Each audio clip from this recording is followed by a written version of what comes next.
ನಮಸ್ಕಾರ ಬಂಧುಗಳೇ. ಇಂದು ನಾನು ನಿಮ್ಮ ಜೊತೆಗೆ ಹೊಸ ರೀತಿಯ ಒಂದು ವಿಚಾರವನ್ನು ಚರ್ಚೆ ಮಾಡಬೇಕಂತಿದ್ದೇನೆ. ಅಂದರೆ ನಮ್ಮಲ್ಲಿ ಹಲವಾರು ಸಾಕು ಪ್ರಾಣಿಗಳಿವೆ. ನಾಯಿಗಳು, ಬೆಕ್ಕುಗಳು ಮುಂತಾದ ಮುದ್ದಿನ ಪ್ರಾಣಿಗಳನ್ನು ಸಾಕ್ತೇವೆ. ಅದು ಜನಗಳಿಗೆ ಇಷ್ಟವಾದಂತಹ ಜೀವಿಗಳು. ಅಂತಹ ಜೀವಿಗಳಲ್ಲಿ ಈ ಬೆಕ್ಕು ಬಗ್ಗೆ ನಾವು ಬಹಳಷ್ಟು ವಿಚಾರಗಳು ತಿಳಿಯೋಕ್ಕಿದೆ. ಅಂದರೆ ಬೆಕ್ಕನ್ನು ನಾವು ಸಾಕ್ತೀವಿ, ಮುದ್ದು ಮಾಡ್ತೀವಿ. ಆದರೆ ಆ ಬೆಕ್ಕು ಹೇಗೆ, ಏನು, ಅದರ ಜೀವನ ಹೇಗೆ ಎಂಬುದನ್ನು ತಿಳಿದಾಗ ನಾವು ಅದನ್ನು ಹೆಚ್ಚು ಎಚ್ಚರಿಕೆಯಿಂದ ಸಾಕಲು ನಮಗೆ ಅನುಕೂಲವಾಗುತ್ತೆ. ಅಂತಹ ಇವತ್ತು ಬೆಕ್ಕಿಗೆ ಗಂಟೆ ಕಟ್ಟುವವರು ಯಾರು, ಇಂತಹ ವಿಚಾರವನ್ನು, ಈ ಬೆಕ್ಕು ಹೇಗೆ ಬಂತು, ಎಲ್ಲಿಂದ ಬಂತು, ಅದರ ಮುಖ್ಯವಾದ ಜಾತಿ ಯಾವುದು, ತಳಿ ಯಾವುದು, ಅದು ಹೇಗೆ ಜೀವನ ಮಾಡುತ್ತೆ, ಅದಕ್ಕೆ ಕೊಡುವಾಗ ಆಹಾರ ಯಾವ ರೀತಿ ಇರಬೇಕು, ಅದರ ಆಹಾರ ಹೆಂಗಿರಬೇಕು, ಅದು ಮನುಷ್ಯರೊಂದಿಗೆ ಯಾವ ರೀತಿ ಬೆಳೀತಾ ಬಂತು, ಯಾವ ಕಾಲದಿಂದ ಅದು ಬೆಳೀತಾ ಬಂತು, ಅದು ನಿಜವಾಗಲೂ ಮನುಷ್ಯನ ಜೊತೆಯಲ್ಲೇ ಹುಟ್ಟು ಬಂದಿದ್ದ ಅಥವಾ ಬೇರೆ ಕಡೆಯಿಂದ ಬಂದಿದ್ದ, ಮುಂತಾದ ವಿಚಾರಗಳನ್ನು ನಾವು ತಿಳಿಬೇಕು. ಅದಕ್ಕಿಂತ ಮೊದಲು ಸುದ್ದಿ ಬರೋಣ, ದ್ವೇಷ ಸುತ್ತೋಣ, ಕೋಶ ಓದೋಣ, ಮನಸ್ಸಿನೊಳಗೆ ನುಗ್ಗಿ ನೋಡೋಣ. ಅದುವೇ ದಾರಿ ಮಾಣಿಯ ಟೈಮ್ಸು. ಸ್ವಾಗತ ನಿಮಗೆಲ್ಲರಿಗೂ, ಸ್ವಾಗತ. ಎಲ್ಲರಿಗೂ ಮಾಣಿಯ ಟೈಮ್ಸ್ ಯೂಟ್ಯೂಬ್ ಚಾನಲ್ಗೆ ಸ್ವಾಗತ. ಬೆಕ್ಕಿಗೆ ಗಂಟೆ ಕಟ್ಟುವರು ಯಾರು, ಅಂಥ ಕಷ್ಟಕರವಾದ ಕೆಲಸಗಳ ಬಗ್ಗೆ ನಾವು ಹೇಳುವಾಗ ಅದನ್ನು ಮಾಡುವರು ಯಾರು, ಆ ಕೆಲಸ ಮಾಡಿ ಯಾರಿಗೂ ಸಾಧ್ಯ ಎಂಬಂತಹ ಒಂದು ಗಾದೆಯನ್ನು ಹೇಳ್ತೇವೆ. ಅಂದರೆ ಆ ಕೆಲಸವನ್ನು ಯಾರಿಂದ ಮಾಡ್ತಾರೆ, ಯಾರು ಮಾಡ್ತಾರೆ. ಮಾರ್ಜಾಲ ಜಾತಿಗೆ ಸೇರಿದ ಜೀವಿ ಬೆಕ್ಕು. ಸುಮಾರು 9500 ವರ್ಷಗಳ ಹಿಂದೆ ಕಾಡಿನಲ್ಲಿ ಅಲೆದಾಡುತ್ತಿದ್ದ ಜೀವಿಯನ್ನು ಮನುಷ್ಯರು ಹಿಡಿದು ಪಳಗಿಸಿ ತಮ್ಮ ಜೊತೆಗೆ ಸೇರಿಸಿರಬಹುದು ಎಂದು ಅಂದಾಜು ಮಾಡಲಾಗಿದೆ. ಈಜಿಪ್ಟ್ನ ನೈಲ್ ನದಿಯ ಪಕ್ಕದಲ್ಲಿ ವಾಸ ಮಾಡಿದ್ದ ರೈತರು ತಮ್ಮ ದವಸ ಧಾನ್ಯಗಳನ್ನು ಬೇರೆ ಇತರ ರೀತಿ ಜೀವಿಗಳಿಂದ ರಕ್ಷಿಸಲು ಈ ಬೆಕ್ಕನ್ನು ಸಾಕಿರಬಹುದು. ಆ ಬೆಕ್ಕು ಸಾಕಿದಾಗ ಇಲಿಗಳನ್ನು ಅದು ಬೇಟೆಯಾಡಿ ತಿನ್ನುತ್ತಿತ್ತು. ಆದರೆ ಇಲಿಗಳಿಗೆ ಅದಕ್ಕೆ ಬೇಟೆಯಾಡಿ ಕೊಡಲು ಸಾಕಷ್ಟು ವಸ್ತುಗಳು ಸಿಗದಿದ್ದಾಗ ಇವರು ನೈಲ್ ನದಿಯಿಂದ ಹಿಡಿದಂತಹ ಮೀನುಗಳನ್ನು ಕೊಟ್ಟು ಈ ಬೆಕ್ಕಿಗೆ ಅದು ಒಂದು ಆಹಾರ ಪದ್ಧತಿಯನ್ನಾಗಿ ಮಾಡಿರಬಹುದು. ಅದಕ್ಕೆ ಆ ಮೀನಿನ ವಾಸನೆ ದೂರದಿಂದಲೇ ಗ್ರಹಿಸುವಂಥ ಶಕ್ತಿ ಈ ಬೆಕ್ಕುಗಳಿಗಿರುವುದರಿಂದ ಬೆಕ್ಕುಗಳು ಅದನ್ನು ಹುಡುಕಿಕೊಂಡು ಬರುವಂಥ ಸಾಧ್ಯತೆ ಇದೆ. ಆದರೆ ಎಂದೂ ಬೆಕ್ಕುಗಳು ನೀರಿಗೆ ಇಳಿದು ಮೀನನ್ನು ಹಿಡಿಯುವುದಿಲ್ಲ. ನೀರಿಗೆ ಇಳಿಯುವುದಂದರೆ ಬೆಕ್ಕಿಗೆ ಭಯ. ಈಜಾಡೋಕ್ಕೆ ಬಂದರೂ ಸಹ ನೀರಿನಲ್ಲಿ ಹಿಡಿದು ಮೀನು ಬೇಟೆ ಮಾಡೋದು ಅದಕ್ಕಿಂತ ಸಾಧ್ಯವಾಗುವುದಿಲ್ಲ. ಆದರೂ ಅದು ಮೀನು ಇಷ್ಟಪಟ್ಟು ತಿನ್ನುತ್ತದೆ. ಅದು ಮನುಷ್ಯರೇ ಅದಕ್ಕೆ ಕೊಟ್ಟು ಆ ರೀತಿ ಅಭ್ಯಾಸ ಮಾಡಿಸಿರಬಹುದೆಂದು ತಿಳಿಯಲಾಗಿದೆ. ಇಂತಹ ಹೆಚ್ಚು ಹೆಚ್ಚು ವಿಷಯಗಳನ್ನು ತಿಳಿಯಲು ನೀವಿನ್ನೂ ಮಾಣಿಯ ಟೈಮ್ಸ್ ಯೂಟ್ಯೂಬ್ ಚಾನಲನ್ನು ಸಬ್ಸ್ಕ್ರೈಬ್ ಮಾಡಿಲ್ಲವಾದರೆ ಈಗಲೇ ಕೆಳಗೆ ಕಾಣುವ ಸಬ್ಸ್ಕ್ರೈಬ್ ಎಂದು ಬರೆದಿರುವಲ್ಲಿ ಒಮ್ಮೆ ಕ್ಲಿಕ್ ಮಾಡಿ ಸಾಕು, ನೀವು ಸಬ್ಸ್ಕ್ರೈಬ್ ಆಗ್ತೀರಿ. ಅದೇ ರೀತಿ ಪಕ್ಕದಲ್ಲಿ ಕಾಣುವ ಗಂಟೆಯ ಚಿಹ್ನೆಯನ್ನು ನೀವು ಒಮ್ಮೆ ಒತ್ತಿದರೆ ಮಾಣಿಯ ಟೈಮ್ಸ್ ಯೂಟ್ಯೂಬ್ ಚಾನಲ್ ಯಾವುದೇ ಹೊಸ ವಿಡಿಯೋ ಅಪ್ಲೋಡ್ ಆದ ಕೂಡಲೇ ನಿಮ್ಮ ಮೊಬೈಲಿಗೆ ನೋಟಿಫಿಕೇಷನ್ ಬರುವುದರಿಂದ ನೀವು ಹೆಚ್ಚು ಹೆಚ್ಚು ವಿಷಯಗಳನ್ನು ತಿಳಿದು ನಿಮ್ಮ ಜೀವನಕ್ಕೆ ಯಾವುದು ಅವಶ್ಯಕವೋ ಅದನ್ನು ಅಳವಡಿಸಿಕೊಂಡಾಗ ನೀವು ಜೀವನದಲ್ಲಿ ಸಂತೋಷವಾಗಿರ್ತೀರಿ, ಆನಂದವಾಗಿರುತ್ತೀರಿ, ಯಶಸ್ವಿಯಾಗುತ್ತದೆ. ಹಾಗೆಯೇ ಪ್ರತಿಯೊಂದು ವಿಡಿಯೋವನ್ನು ಆರಂಭದಿಂದ ಕೊನೆಯವರೆಗೂ ನೋಡಿ, ಲೈಕ್ ಮಾಡಿ, ಶೇರ್ ಮಾಡಿ, ಪ್ರೋತ್ಸಾಹ ಕೊಡಿ. ಈಗ ನಾನು ಹೇಳಿದೆ, ಈಜಿಪ್ಟ್ನ ನೈಲ್ ನದಿಯ ಪಕ್ಕದಲ್ಲಿ ವಾಸ ಮಾಡಿದ್ದ ರೈತರು ತಮ್ಮ ದವಸ ಧಾನ್ಯಗಳ ರಕ್ಷಣೆಗಾಗಿ ಮೊದಲು ಬೆಕ್ಕನ್ನು ಹಿಡಿದು ಪಳಗಿಸಿ ತಮ್ಮ ಜೊತೆಗೆ ಇಟ್ಟುಕೊಂಡಿರ್ಬೋದು. ಯಾಕಂದರೆ ಬೆಕ್ಕುಗಳಿಗೆ ಇಲಿಗಳನ್ನು ಹಿಡಿಯುವಂತಹ ಒಂದು ಚಾಣಾಕ್ಷತನವನ್ನು ಅಂದಿನ ಕಾಲದ ಜನರು ಗುರುತು ಹಚ್ಚಿರಬಹುದು. ಆಮೇಲೆ ಅವರು ಅದಕ್ಕೆ ಬೇಕಾದ ಮೀನನ್ನು ಆಹಾರವಾಗಿ ಬಳಸಿರ್ಬೋದು. ಇಂತಹ ಒಂದು ಈ ನಮ್ಮ ಕೇರಳದ ಕಣ್ಣೂರಿನಲ್ಲಿ ಒಬ್ಬ ರಾಜಮನೆತನ, ಅರಕೆಲ್ ಮನೆತನ ಅಂತ, ಆ ರಾಜರು ಸಮುದ್ರಕ್ಕೆ ಹೋಗಿ ಬರುವಂತಹ ಜನರು ಮೀನಿಗೆ ತಮ್ಮ ಪಾಲಿನ ಒಂದಿಷ್ಟು ಮೀನನ್ನು ಅಲ್ಲಿ ಕೊಟ್ಟು ಹೋಗಬೇಕೆಂಬ ಒಂದು ಕಾನೂನು ಮಾಡಿತ್ತಂತೆ. ಯಾಕಂದರೆ ಅಲ್ಲಿ ದವಸ ಧಾನ್ಯಗಳನ್ನು ಹಾಳು ಮಾಡಿ ಅಂತಹ ಇಲಿಗಳ ಕಾಟ ಹೆಚ್ಚಾಗಿದ್ದರಿಂದ ಇಲಿಗಳನ್ನು ಹಿಡಿಯಲು ಹೆಚ್ಚಿನ ಬೆಕ್ಕುಗಳನ್ನ ಸಾಕಬೇಕಾಯಿತು. ಅದಕ್ಕೆ ಆಹಾರಕ್ಕಾಗಿ ಮೀನು ಹಿಡಿಯೋಕ್ಕೆ ಹೋಗೋರು ಇಷ್ಟು ಅಂತೇಳಿ ಒಂದು ಇದನ್ನು ಕೊಡಬೇಕಾಯಿತು, ಮೀನಿನ ಪಾಲನ್ನು ಕೊಡಬೇಕಾಯಿತು. ಹಾಗೆ ಕೊಡದೆ ಯಾರೋ ಸಮುದ್ರಕ್ಕೆ ಹೋಗಿ ಮೀನು ಹಿಡ್ಕೊಂಬಂದರೆ ಅವರು ಮೀನು ಕೊಡದೇ ಇದ್ದರೆ ಅದಕ್ಕೆ ತೆರಿಗೆ ಆಗ್ತಾಯಿದ್ದರು. ಆ ತೆರಿಗೆಯನ್ನು ಅವ್ರು ಕೊಡಬೇಕಾಗಿತ್ತು.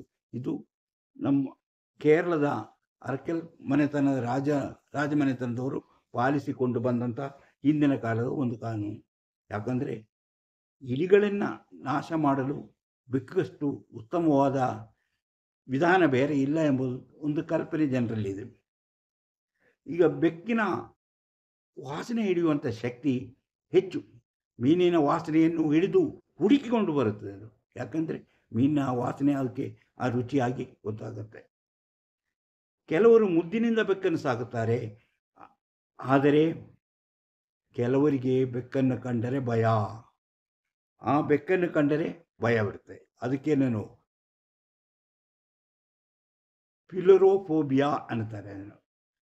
ಅಂದರೆ ಎಲುವರೋಫೋಬಿಯಾ ಅಂತ. ಅಂದರೆ ಈಗ ನಮಗೆ ಗೊತ್ತಿರ್ಬೋದು, ದೊಡ್ಡ ದೊಡ್ಡ Alexander the great, Napoleon, Hitler, Shakespeare, Mussolini, Genghis Khan ಮುಂತಾದ ಖ್ಯಾತನಾಮರು ಬೆಕ್ಕುಗಳನ್ನ ಕಂಡ್ರೆ ತುಂಬ ಭಯಪಡ್ತಾ ಇದ್ರಂತೆ.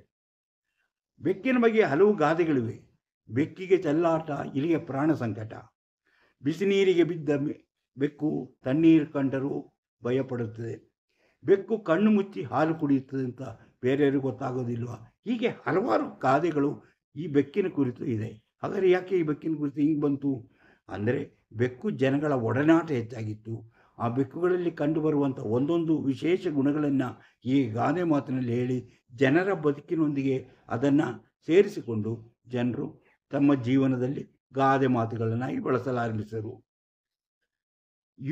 ಈ ಕೆಲವರಿಗೆ ಬೆಕ್ಕು ಕಂಡ್ರೆ, ಬೆಕ್ಕು ಅಡ್ಡ ಬಂದರೆ ಅಪಶಕುನ, ಕಪ್ಪು ಬೆಕ್ಕು ತಂದರೆ ಅದು ಭೂತವಾಹನ ಅಥವಾ ದೆವ್ವದ ಗುರುತು, ಅದು ಕೇಳನ್ನುಂಟು ಮಾಡುತ್ತದೆ ಎಂಬ ನಂಬಿಕೆ ಇದೆ.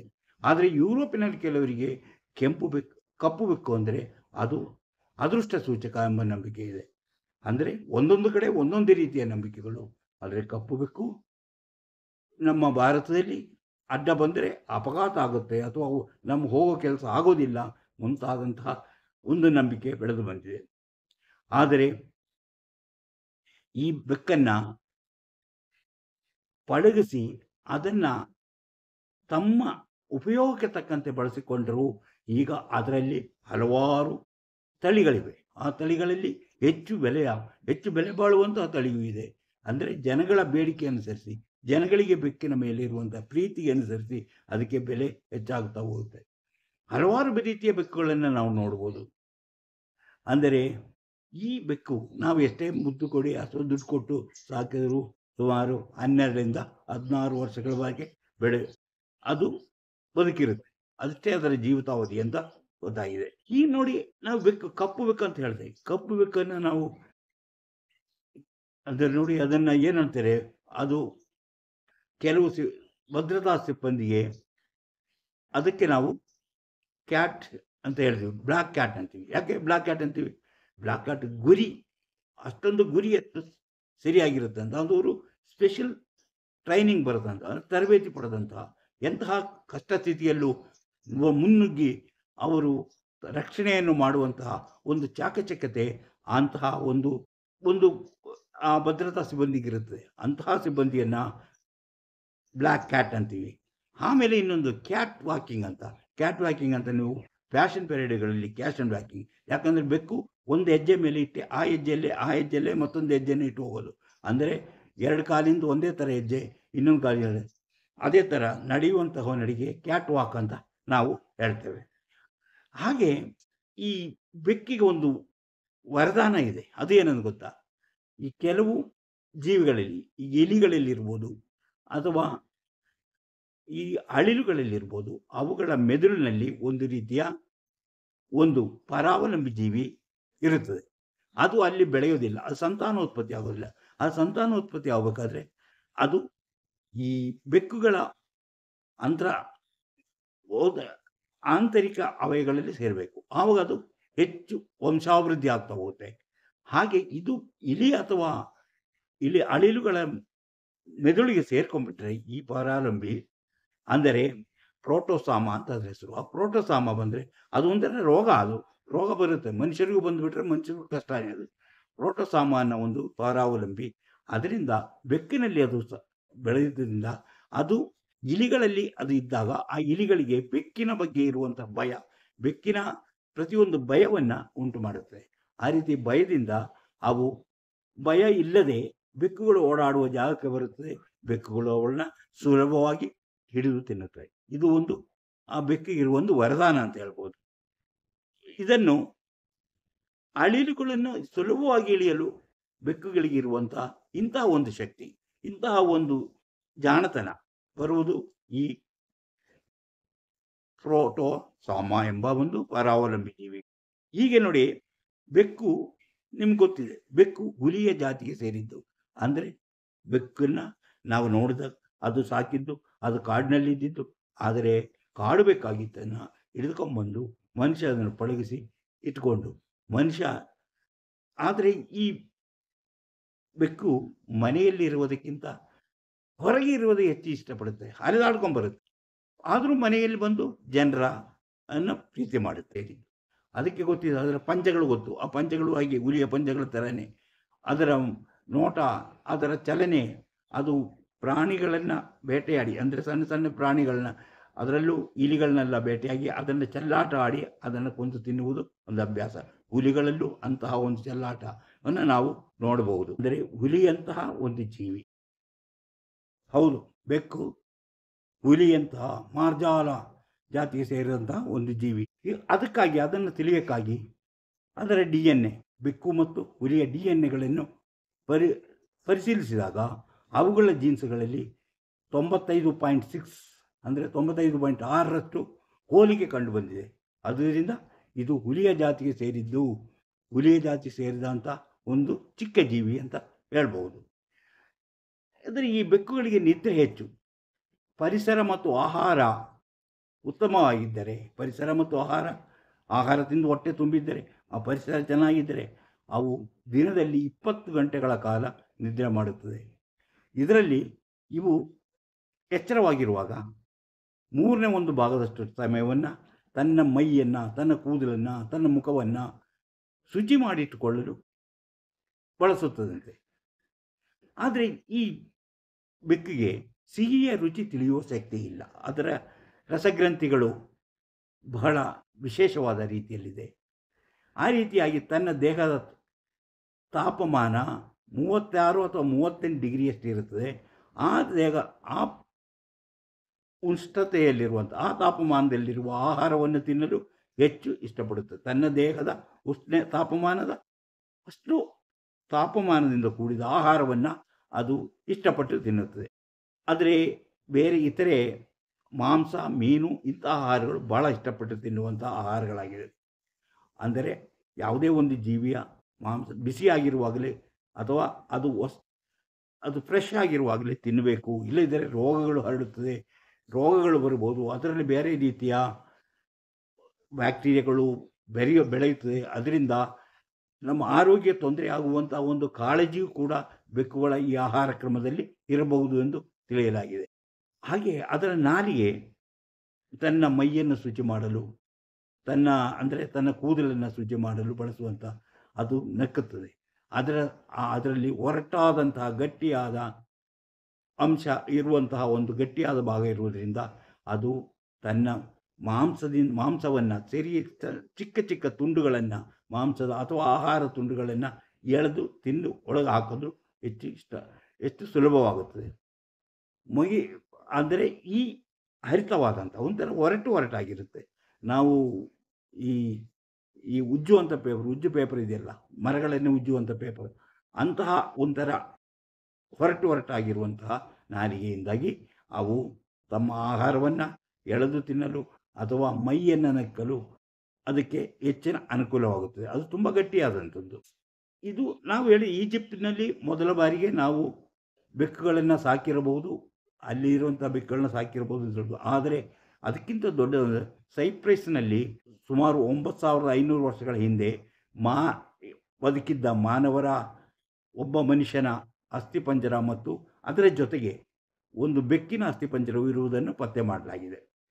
ಅದು ಅಂದರೆ ಆ ಕಾಲದಲ್ಲಿ ಸುಮಾರು ಅಂದರೆ 9500 ವರ್ಷಗಳ ಹಿಂದೆ ಮನುಷ್ಯರು ಬೆಕ್ಕನ್ನು ಅಷ್ಟು ಪ್ರೀತಿಯಿಂದ ಸಾಕ್ತಾ ಇದ್ದರು. ತನ್ನ ಸಾವಿನೊಂದಿಗೆ ಬೆಕ್ಕನ್ನು ಹಾಕಿ ಮಣ್ಣು ಮಾಡುವಂತಹ ಅಥವಾ ಸಮಾಧಿ ಮಾಡುವಂತಹ ಒಂದು ರೂಢಿ ಮಾನವನಲ್ಲಿತ್ತು ಎಂಬುದು ತಿಳಿದು ಬರುತ್ತೆ. ಅಂದರೆ ಆ ರೀತಿ ನೋಡಿದ್ರೆ ಏಷ್ಯಾ ಖಂಡಗಳಲ್ಲೂ ಅಥವಾ ಆಫ್ರಿಕಾ ಖಂಡದಲ್ಲೂ ಇಂತಹ ಬೆಕ್ಕುಗಳ ಸಾಕುವಂತಹ ರೂಢಿ ಜನರಲ್ಲಿ ಇತ್ತು ಎಂದು ಅರ್ಥವಾಗುತ್ತದೆ. ಈಗ ನೋಡಿ, ಬೆಕ್ಕುಗಳು ತಿನ್ನುವಾಗ ಕಣ್ಣು ಮುಚ್ಚಿಕೊಂಡು ತಿನ್ನುತ್ತೆ. ಅದು ತಮ್ಮ ಹಿಂದಿನ ಕಾಲದ ಬೇಟೆ, ಅಂದರೆ ಅದು ಕಾಡಿನಲ್ಲಿದ್ದಾಗ ಅಂತಹ ಬೇಟೆ ಆಡುವಾಗ ಅದಕ್ಕೆ ಏಟು ಬೀಳಬಾರ್ದು, ಬೇರೆ ಜೀವಿಯಿಂದ ತನ್ನ ಕಣ್ಣಿಗೆ ಏಟು ಬೀಳಬಾರ್ದೆಂಬ ಒಂದು ಕಾರಣದಿಂದ ಅವು ಕಣ್ಣು ಮುಚ್ಚಿಕೊಂಡೇ ತಿನ್ನುವುದು ಕುಡಿಯುವುದನ್ನು ಮಾಡುತ್ತೆ. ಅದು ಹಿಂದಿನ ಅದರ ವಂಶ ಪಾರಂಪರ್ಯವಾಗಿ ಬಂದಂಥ ಒಂದು ಗುಣ ಎಂದು ತಿಳಿಯಲಾಗಿದೆ. ಹಾಗೆ ನೋಡಿ, ಈ ಬೆಕ್ಕಿಗೆ ಮೀಸೆ ಇರುತ್ತೆ, ಮೀಸೆ ಉದ್ದಕ್ಕೆ ಆ ಪಾಪ್ಯುಲರ್ ಅದರಿಂದ ಏನು ಅಂದರೆ ಅವು ರಾತ್ರಿಯಲ್ಲಿ ಎಲ್ಲಾದರೂ ಯಾವುದಕ್ಕಾದರೂ ಒಂದು ಬಿಲದೊಳಗೆಲ್ಲ ಅದರ ಬಾಯಿ ತೂರಿಸುವಾಗ ಅದಕ್ಕೆ ಅದರಲ್ಲಿ ಇರುವಂತಹ ಒಂದು ಸೆನ್ಸರ್ ಇದ್ದ ಹಾಗೆ, ಆ ಸೆನ್ಸರಿಂದ ಅದರೊಳಗೆ ಏನಿದೆ, ಅಪಾಯವಿದೆಯಾ, ಏನಾಗಿದೆಯಾ ಎಂಬುದು ಅದಕ್ಕೆ ಗೊತ್ತಾಗುತ್ತಂತೆ. ಅಂತಹ ಒಂದು ಸೆನ್ಸರ್ ಅಂತೆ ಆ ಉದ್ದನೆಯ ಮುಖದ ಮೇಲಿರುವಂತಹ ಅಥವಾ ಮೂಗಿನ ಮೇಲಿರುವಂತಹ ಆ ಕೂದಲುಗಳು, ಉದ್ದನೆ ಕೂದಲುಗಳು. ಶ್ರವಣ ಶಕ್ತಿ ಹೆಚ್ಚಾಗಿರೋ ಅಂದರೆ ಸಾಮಾನ್ಯಕ್ಕಿಂತಲೂ ಈ ಬೆಕ್ಕುಗಳಿಗೆ ಶ್ರವಣ ಶಕ್ತಿ ಅಂದರೆ ಕೇಳಿಸಿಕೊಳ್ಳುವಂಥ ಶಕ್ತಿ ಹೆಚ್ಚಾಗಿದೆ.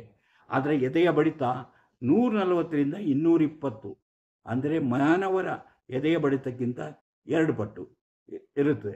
ಹಾಗೆ ಬೆಕ್ಕಿನ ಕಿಡ್ನಿ ಹಾಳಾದರೂ ಅದು ಹಲವು ವರ್ಷಗಳ ಕಾಲ ಮತ್ತು ಅದು ಬದುಕಿರುತ್ತದೆ. ಮಾನವರಿಗೆ ಡಯಾಲಿಸಿಸ್ ಮಾಡಬೇಕು, ಅದಕ್ಕೆ ಅಂತಹ ಕೆಲಸ ಮಾಡುವಂಥ ಅವಶ್ಯಕತೆ ಇರುವುದಿಲ್ಲ. ಬೆಕ್ಕು ಯಾವಾಗಲೂ ಎತ್ತರವಾದ ಜಾಗದಲ್ಲಿ ಕುಳಿತು ಹೊಂಚು ಹಾಕ್ತಾ ಇರುತ್ತೆ. ಅಂದರೆ ಎತ್ತರವಾದ ಜಾಗದಲ್ಲಿ ಕುಳಿತುಕೊಂಡು ಹೊತ್ತಾಗಿ ಕೆಳಗೆ ಜಿಗಿದು ಬೇಟೆಯನ್ನು ಆಡುವಂಥ ಒಂದು ಸ್ಥಿತಿ ಇದೆ. ಅದು ಸುಮಾರು 90 ಸೆಂಟಿಮೀಟರಿನ ಮೇಲೆ ಕುಳಿತುಕೊಳ್ಳುವುದು ಅದರ ಅಭ್ಯಾಸ ಬೇಟೆ ಮಾಡುವಾಗ. ಹೀಗೆ ಅದು ಮೇಲಿಂದ ಕೆಳಗೆ ಬಿದ್ದರೂ 4 ಕಾಲು ಉಣ್ಕೊಂಡೇ ಅದು ಬರುತ್ತೆ. ಹೆಂಗೆ ಬೇಕಾದ್ರೆ ನೀವು ಮೇಲೆ ಸರಿಯನ್ನು ಮೇಲಕ್ಕೆ ಕಾಲನ್ನು ಮೇಲಕ್ಕೆ ಎತ್ತಿ ಬೇಸಿದ್ರು ಅದು ನಿಲ್ಲೋತಿಗೆ 4 ಕಾಲನ್ನು ಕೆಳಗಿಟ್ಟುಕೊಂಡೇ ಕೆಳಗೆ ಬೀಳುತ್ತೆ. ಅದು ಒಂದು ಶಕ್ತಿ, ಅದರ ಮೂಳೆ ರಚನೆ ಆ ರೀತಿ ಇದೆ. ಆದ್ದರಿಂದ ಆ ರೀತಿ ಅದು ನಿಲ್ಲುತ್ತದೆ.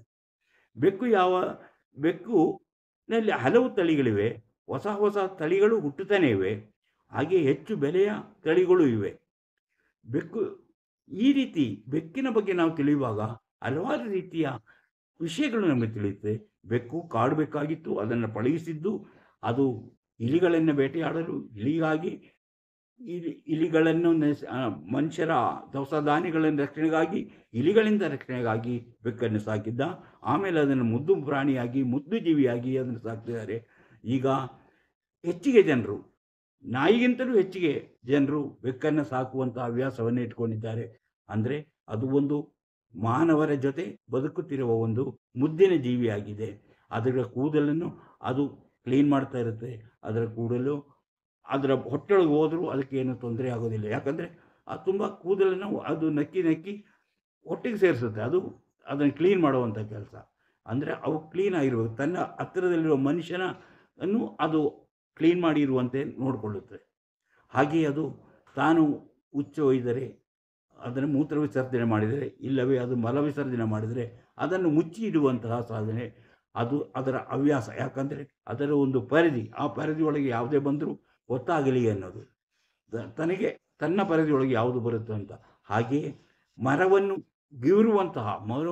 ಉಗುರಿನಿಂದ ಗಿರುವಂತೆ ಗುರುತು ಮಾಡುವಂಥ, ತನ್ನ ಗಡಿಯನ್ನು ಗುರುತಿಸುವಂಥ ಅದು ಸಾಮಾನ್ಯವಾಗಿ ಈ ಎಲ್ಲವೂ ಗುಣಗಳು ಹುಲಿಗಳಲ್ಲೂ ಚಿರತೆಗಳಲ್ಲೂ ಕಂಡುಬರುತ್ತೆ. ಅಂದರೆ ಮಾರ್ಜಾಲ ಜೀವಿಗಳಲ್ಲಿ ಇಂತಹ ಒಂದು ಗುಣಗಳಿರುವುದನ್ನು ಕಾಣುತ್ತೇವೆ. ಇಂತಹ ಹಲವಾರು ವಿಚಾರಗಳಿವೆ. ಅಂಥ ವಿಚಾರಗಳನ್ನು ಮುಂದಿನ ವಿಡಿಯೋಗಳಲ್ಲಿ ಹೇಳುತ್ತಾ ಹೋಗ್ತಾನೆ.